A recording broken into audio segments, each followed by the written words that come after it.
Law CIL. What's my impression?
It's okay by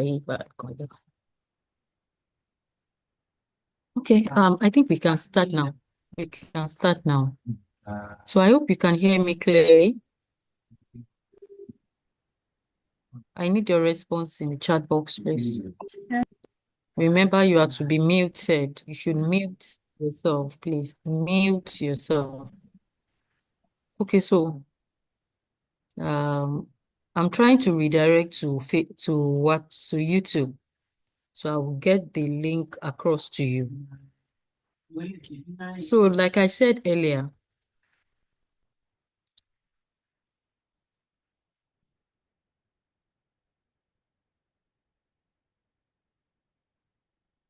so this is for the class reps. Kindly get this across to your colleagues. That's it. That's the YouTube link. Everyone can just, if you can paste it on your class WhatsApp chat. Okay.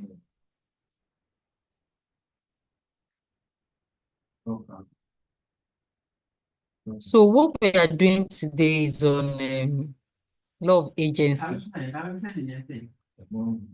The law of agency. So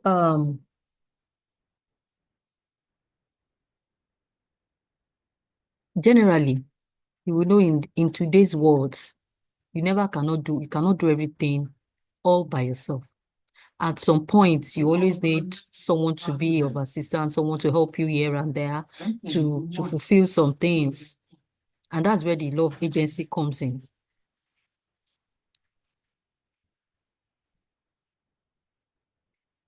So when it comes to law of agencies, basically a relationship between persons where a person authorizes another person to act on their behalf.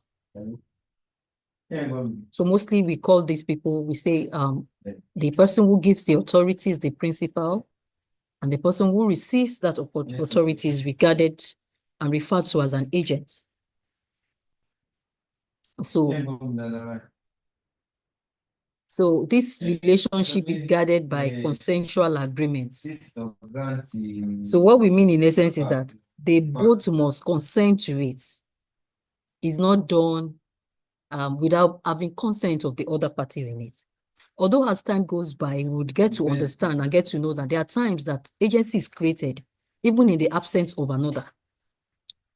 In extreme emergency case, even in cases where where the principal will not be there to give his authority. And so some of the features that you can see in law of agency is one, authorization. Authorization. So what I mean is that the principal gives authority to the agent. Please ensure that you put in your questions. So I'm seeing Khalid hands raised. Why did you raise your hand?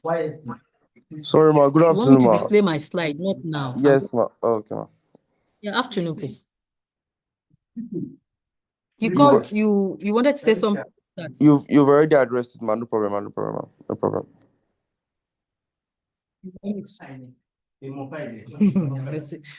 I hope you know you're expected to be reading by yourself. Oh. Do not expect my slides all like that. You're expected to do all of this reading by yourself as well. So I said authorization.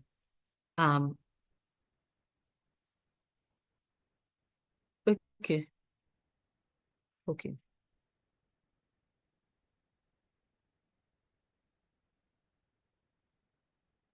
So that authorization is given by the principal. The principal is the one who gives another person his authority to act on his behalf. And like I cited, we all cannot do all these things by ourselves. So most of the times you need someone to act on your behalf. So it is important in an agency agreement or in a relationship of part of the principal agents, there is a need for authorization. The next is fiduciary relationship. Duty of care, fiduciary relationship. If you can remember, when we did contract, we mentioned this issue of fiduciary relationship. When it comes to agency, immediately an agency agreement comes up, there is an implied fiduciary relationship between these parties. For example, an agent is expected to act always in the interest of the principal. Always in the interest of the principal. At the place or wherever the interest clashes, the agent owes the principal the duty to inform him that this is what is happening. And that's the place of the fiduciary duty which he owes to him, to act in good faith, at every of their business transaction or anything that they have to do. The next is legal capacity. And I know by this time, we know how important it is for a person in a contract agreement to have capacity to be in that contract. And we know how important capacity is. It's very important that if a person doesn't have capacity, such a contract will not be enforceable. And so either of the party, the principal or the agents, must have capacity to be in that relationship. And give me an example of those that do not have capacity. I'm expecting to get responses in the chat box. Who are those that do not have capacity when it comes to contractual agreements? I need your responses in the chat box. Said a minor, an infant, yes. Who else? I'm just saying minor. Insane persons, drunkard, illiterate. Now, remember, there are some people, for example, in the case of an illiterate, it's not as if he doesn't have full capacity, but then the clause there is that such a contract must be read to him. He needs to have understood the content of the contract. It's not as it in the case of a minor. Although also in the case of a minor, if there's a guardian that can stand with him, that guardian can actually make such a contract enforceable. So thank you for your contributions, but I expect to see 1,500 contributions because I know you are more than this that I'm seeing. Going forward, the other feature of agency agreements is third-party interaction. Third-party interaction. In most cases of this agency relationship, what it does most of the times is that the agent is expected to interact with a third party, that is with another party entirely. So the principal gives the agents the authority to act on his behalf. And so the agent goes ahead to act on his behalf with a third party. For example, in the case of a lawyer and his clients, okay, the client gives the lawyer authority to act on his behalf, and the lawyer most of the time will act on his behalf with the other party. We also have it in real estate relationship, where a landlord meets with a real estate agent, and they act on his behalf with his tenants. So when it comes to the relationship of agency, there is a third party interaction. And what it means is that whatever the agent had done within the authority of the principal, that thing he had done is as if it were the principal that did it. And so the principal cannot say, oh, I did not do it, or that something had happened, or he cannot go back on such authority. So the agent is seen as if he is the principal. So what then are the importance of agency in business? Now, remember I started by saying that in life, real life, we cannot do everything, especially when it comes to business interactions. You cannot do everything all by yourself. There are times in business interaction, you need a lawyer to help you with some things, to draft some document for you. Now, most of the time, some people still go ahead to do it without lawyers. Of course, at times you can do that, but most of the time you will end up doing things that you ought not to do. But then you need professionals at times. And so those professionals, most of the time, acts as an agent. And so what then are the importance of this agency agreement? Number one, delegation of duty. You'll be able to delegate your duty to the other party, to the agent, who then act on your behalf. Delegation of duty. The next one is business operation. The business operation will be able to go on without any problem because everyone knows their assignments. The agent knows what he's supposed to do. This person knows what they are expected to do. And so there will be a free flow of the business operation. So number three, we have specialization. So when it comes to these agency agreements, most of the agency relationship, most of the time, you actually give authorities to some persons because of their specialization in that field. So let's say, for example, recently I've heard of, I know recently we now have some companies that what they do basically is to recruit members of some companies. So they could recruit, they are good in recruits. They have the specialization to know who can do this and who can do that. And so then most of the time, company employs them as something, give them authority to act as an agent on behalf of on their behalf to get people to get employees. I hope you can hear me clearly. I hope you can hear me clearly. I need a response. Okay, thank you. Like I said, I need you to mute yourself, please. Yeah, thank you. You're responding, but oh, lower. Mute. Yes, ma'am. For you.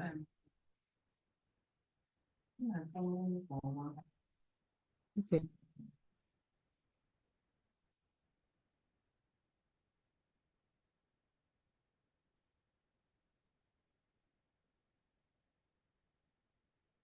Okay, so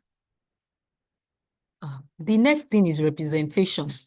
So another important thing in agency relationship is representation. So most of the times the agent is able to represent the principal where the principal is unable to do that. You know, as the owner of business organizations, what we notice is that the principal, in the process of trying to look for clients, trying to sort for how to get the company going, they really cannot attend all meetings. They really cannot do all of these things. So they have to actually get agents to represent them at some functions, especially agents that are specialized and that can do all of that. So let's quickly look at the creation of agency. Creation of agency. How are agency relationship created? How are agency relationship created? So I will stop at this time for a while. I want to hear, what do you have questions? And if there are no questions, can you hear me clearly? You can go ahead from here. I want to be sure that at this point, we are doing well. Oh, you cannot hear me? Can you hear me clearly now? Okay, you Yes. can hear me. Do you have questions? Do you have questions? Because we are going to the main body of the work now. Okay, so I will actually be expecting questions from you, but then let me keep going. So we make judicious use of this time. So one of the way where agency relationship can be created is by agreements. By agreements, where the both parties agree to commence the agency relationship. And most of the time is by express agreement, where you as a person, let's say, for example, you are in the school and your parents had willed, or your grandparent had willed a company to you. Being in school, you may not be able to run the day-to-day activity of the company. You can always get someone to stand in for you as the managing director, and then you can sit down with this person to draft a contractual agreement, which will bind the both of you, basically on agency relationship.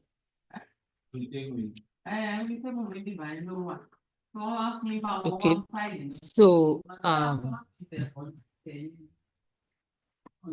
it doesn't really have to be written anyway. It can also be oral. Does not really have to be written. It can be oral.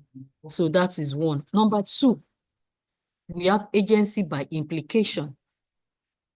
Implied agency. Implied agency. That agency that are created by conduct. The agency that are created by conduct. So let's say, for example, you have a friend, and the friend actually who is into estate management. The friend, at some point, I'd be speaking with, you have a property which you want to rent out, and your friend had been speaking with people around that, oh, I have a friend that wants to rent out this building.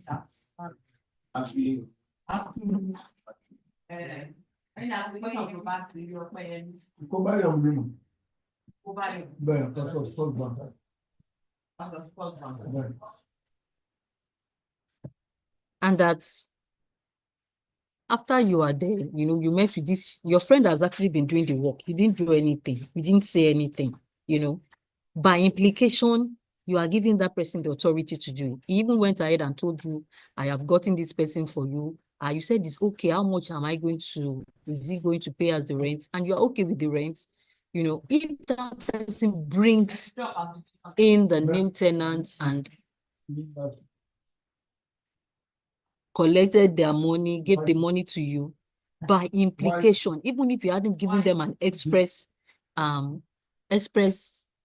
authority, by implication, that person has worked on your behalf. That person is an agent by implication. I hope we are on the same page. Number three, we have agency by necessity. Most of the time, this agency by necessity comes up in emergency cases. And most of the times, I normally give example of those that work at the port. We have clearing agents. Okay. And so there is a reason why that there could be a time that they may want to clear, the authority may just say, we want to clear all of these goods. If the owners of these goods are not here, we are going to put them into demurrage. Instead of doing that, some people, all this the agency around can actually take up the duty of clearing those things.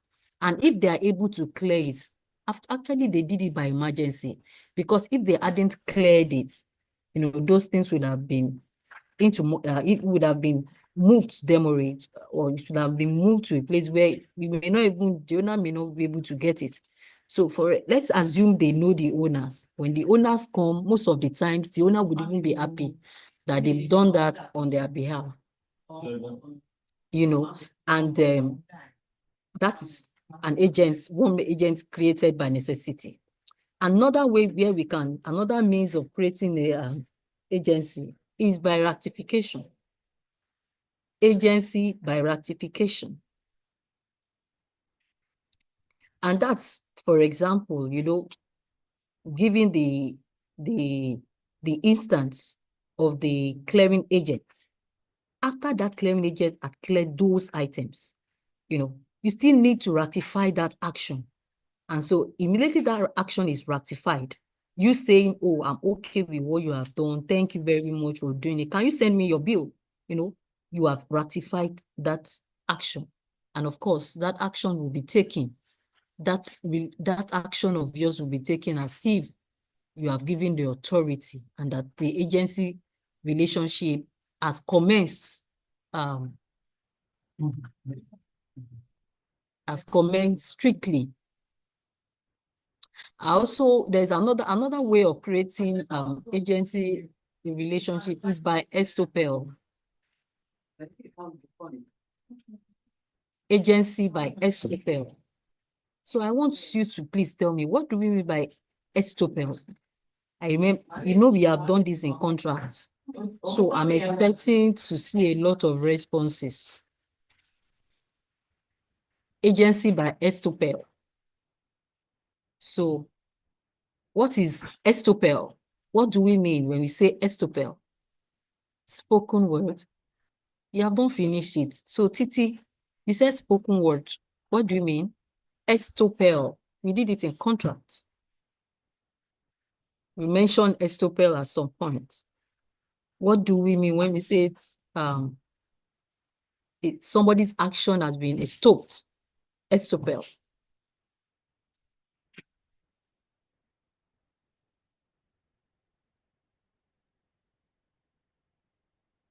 Beautiful. Thank you, Temi. Temi said stopping the person from going back on their promises. Thank you very much, Temi. So invariably, agency relationship can be created by promise, and I will still go back to the clearing agent.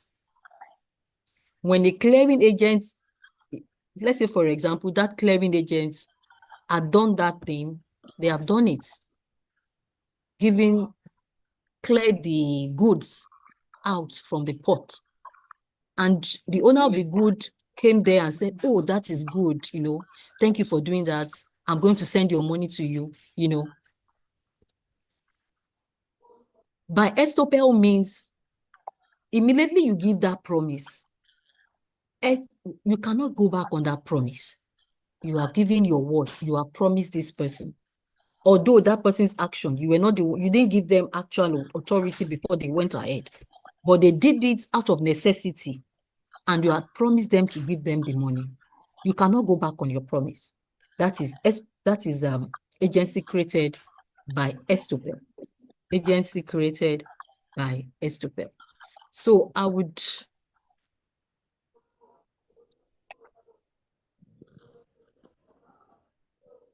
want us to stop here today, right?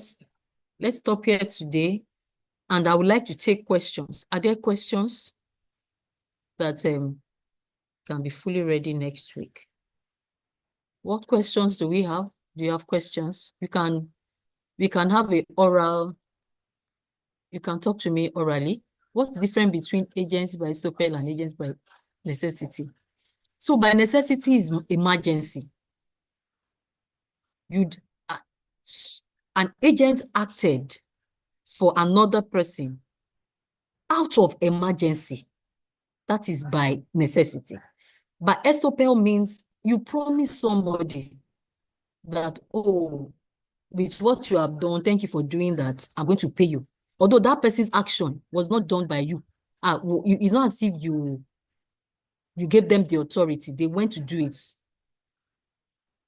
But then you have given them your word that I will do it, that you give them the money. And remember, I said, immediately you have given them that word, it's as if you have created an agency agreement. All right. So what it means invariably is that you will be stopped from going back on that your promise. He said I should explain the implied agency again. So what implied agency means is that there are times that agency are created not by outspoken word or by written agreement. It could be created by conduct. And I gave the example that assuming you have a property and you also have a friend who you told about this property, although you didn't tell the friend to do this thing, to rent it out for you, right? What you did was, this friend knows that you have a place that you want to rent out. So this friend has actually been helping you, has actually been speaking with people. And then he got some people, he brought them to you, he collected money from them. And when they came, you told them, oh, I'm not giving it out to you because I didn't give this my friend authority. Now, by conduct, over the time that this person has been going back and forth, bringing people to you, you have been saying yes and all of that. By conduct, you have given that person authority to act on your behalf. It is like equity trying to protect this person who has been acting, has been going back and forth. So you cannot go back on what he has been doing and say, oh, I can't go ahead. So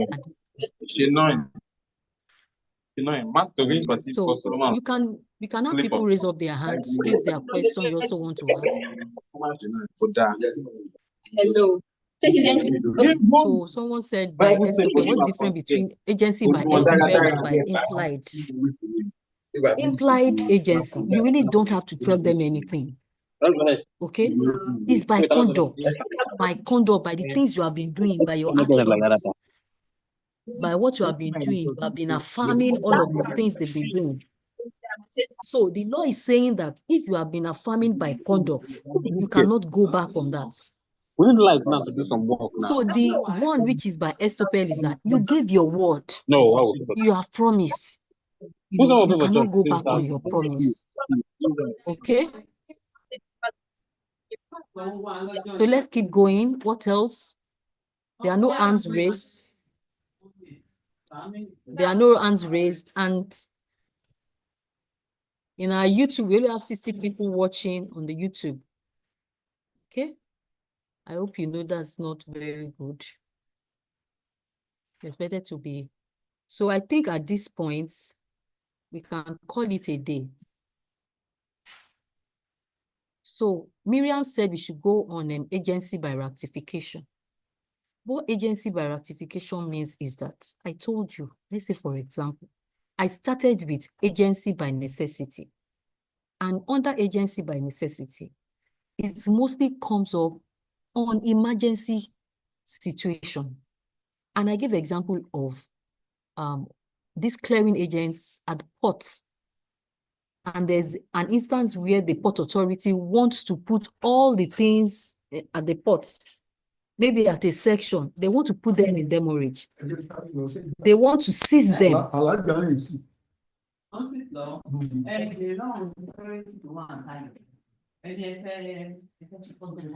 And they want to seize those items.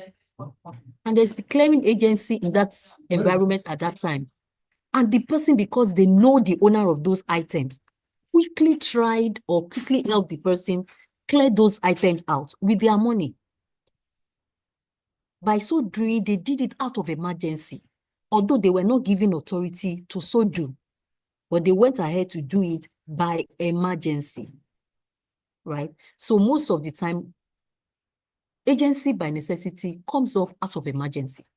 Okay, so that is agency by necessity.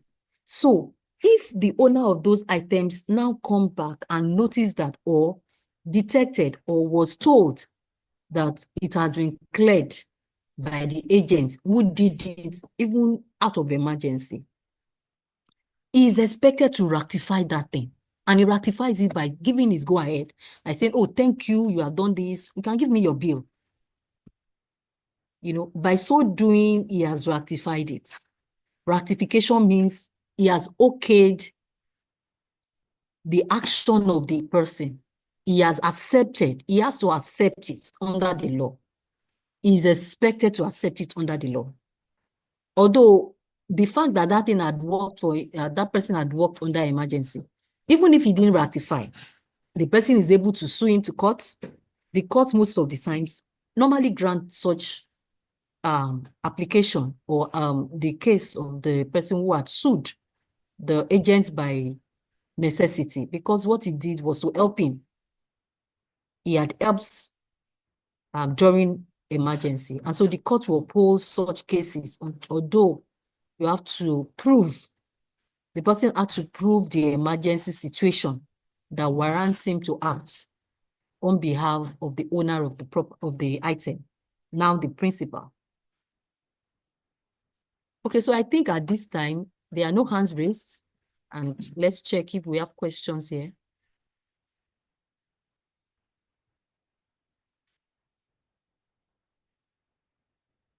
You ask if there are cases. Remember, so between now and next week, I want you to go and read on agency. So let me see if I have something on it. If I have something on it, I may send it over to you. But you're expected to go to the school library, go and read up on it.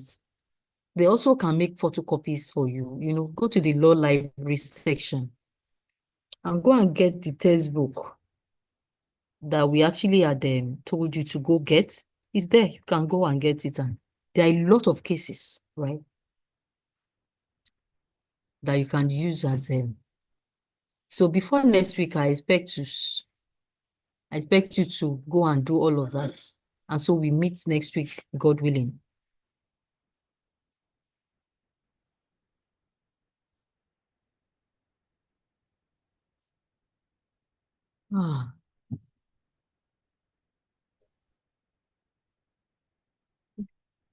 Take care. See you then.